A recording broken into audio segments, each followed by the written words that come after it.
This little gem has the utmost value. Firstly, it's a homage to the iconic Citizen bullhead. The bullhead design refers to the positioning of the chronograph pushers at the top of the watch's case. Unique, unconventional, yet so convenient to use.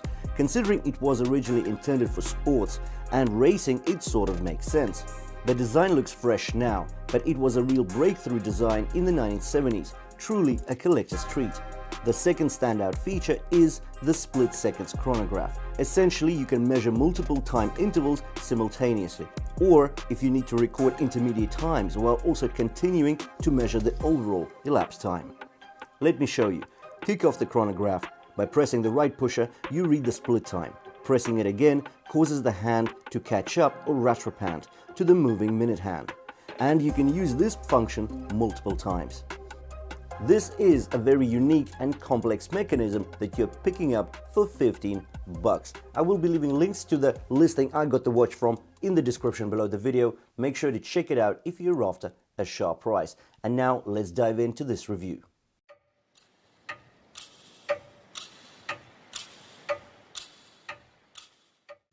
In regards to the dimensions, we get a diameter of 38 mm, a lug-to-lug measurement of 40.5 mm, a height of 12.2 mm, and a lug width of 18 mm.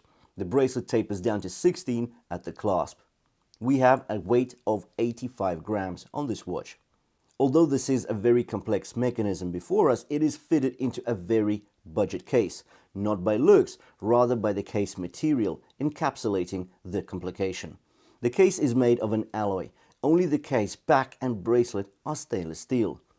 Now that this piece of information is out there and out of the way, we can focus on the rest of the good stuff.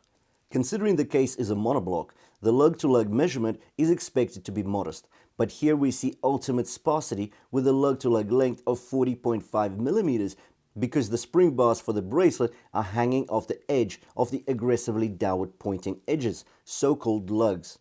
This is a pivot bracelet integration, meaning it can either fit a very slender wrist or accommodate a wider one as well. The flank is tall and meaty, the finish is of laterally brushed effect, providing minimal reflections, and that is great. I'm not a fan of chromy and polished alloy cases. The transition to the lug hoods is accomplished via rounded and smooth bevels. In fact, the case design is very mature, as if the manufacturer realizes the pitfalls of alloy cases and has tiptoed around the issues, providing minimal discomfort to the wearer.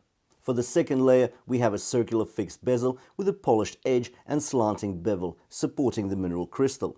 As discussed earlier, the crown and pushers in a bullhead design appear on the north edge above the 12 o'clock. The push-pull crown is quite miniature, with the prominent bulb horns on either side. The tips are unadorned and unsigned. Yet another small detail is the recess in the case just above the smallish crown that allows for a convenient pull of the crown to set the date and time. The bracelet is neat with a simple link design draping your wrist. These are folded links, not solid links. It features a brushed and signed double fastened clasp, which is perfect for quick and easy adjustment to fit your wrist. On the underside, we have a stainless steel snapback, providing specs on the perimeter. The key highlight is a 3 ATM water resistance. So essentially, this is a splash-proof watch. As for the crystal, it's a flat slab of mineral glass in line with the fixed bezel. There is a deep black rehaut slanted inwards, taking us to the dial. White 0 to 60 markings with 5-minute intervals give off a sporty effect. The 3 chronograph subdials are also black, with white markings in line with the rehaut color coding. The indices are applied with the minute track between the buttons. The main dial is silver gray with a subtle sunburst effect. The hands are loomed and also white, which is not providing too much contrast actually. Yet the bright orange seconds pointer as well as the orange arrow pointers on the subdials provide for a very sporty and expensive look.